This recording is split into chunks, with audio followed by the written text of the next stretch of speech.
Hey guys, so I'm back today and I wanted to do a quick video on what my family still splurges money on. My family is completely debt-free and we save 80% of our income.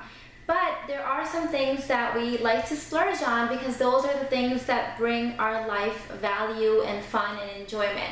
So what are those things? So our number one thing is good quality food. We've downgraded our lifestyle quite a bit when we embraced minimalism, but we upgraded all of our food. So we buy organic and locally grown as much as possible. Obviously there's things that you just can't buy organic, or it may be organic but not necessarily locally grown. So we're often making those decisions, but wherever possible we buy organic and locally grown. We've switched our meat as much as possible to grass-fed. You guys know I have an autoimmune disease, and that means that I have to spend on good quality foods, because if I skimp on the quality now, I will be paying in health and pain and suffering and medical costs later. So that is definitely not a good place to save money, in my opinion. Another splurge in our life is anything that brings our life value and ease, and one of those things is being able to work out at home. Irfan and I are both not the type of people that like working out at the gym,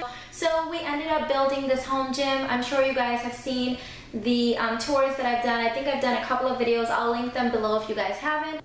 Another place where Irfan and I splurge is any place where we don't enjoy the task or the time wasted on the task. For example, both don't enjoy doing yard work or lawn care or anything like that, so we do have somebody that we've hired to take care of that. It's $60 a month, and it's not a big deal to us to pay for that because that's something we don't enjoy, and that's something we also budget into our monthly budget, and it just works out to be able to outsource that. So anything that doesn't bring us joy, where the time trade-off is just not worth it for us, we're willing to pay for that.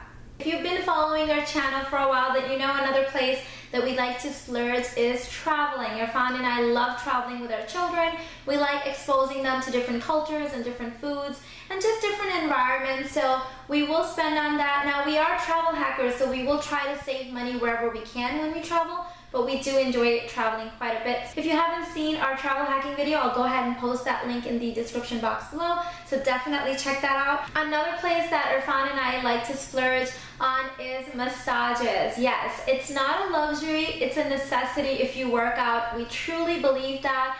And we were able to find a great local deal here in Houston. We paid $25 for a 60-minute massage, and it's amazing. They're really nice people, the place is really nice, and it's only $25 for a 60-minute massage. I'm not kidding. We've been going there for about 5 or 6 months now. Leave us a comment or email me if you live in the Houston area and you would like to take advantage of the $25 massage. Another thing that we like to splurge money on is anything that helps us grow and develop. That's reading. I love to read, and typically I get most of my books out of the library, but if I want to add something to my library collection or get an audiobook, I don't worry about that. That's all budgeted in, and I go ahead and treat myself to that because I know that's something I really enjoy. Another thing is I am a lifelong learner. I love school. I miss school. I got my bachelor's degree a while back from Northwestern University, but I have never since stopped learning. And it's always been a dream of mine to one day go back to school, and I recently went ahead and did that. I went ahead and took some finance classes at Rice University here in Houston.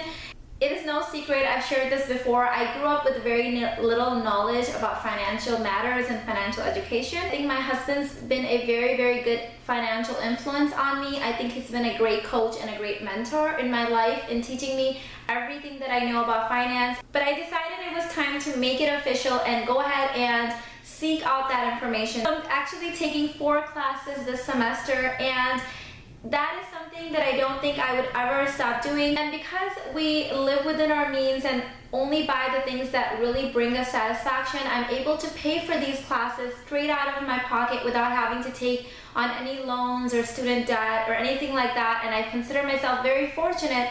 But at the same time, I think this is a result of the direct decisions that we have made. Every dollar that you spend is a trade-off of something else, and when you start looking at it that way, that I'm not making a sacrifice if I'm not buying this $5 coffee, I'm actually investing in this XYZ other thing, I think it helps keep your goals and your budget in perspective and you have a bigger picture. So for me, if I'm ever tempted to buy expensive makeup that I don't necessarily need, or anything, clothes or anything like that, I think to myself, do I really need this right now, or would I rather take a class that I can pay for outright? And for me, I know what the decision will be, so it's an easy trade-off. So I hope you guys enjoyed this video. If you did, give it a thumbs up, subscribe if you haven't already, and go ahead and leave us in the comments below what are some things that you guys splurge on, whether you're on your debt-free journey or your financial independence journey. We would love to hear from you guys.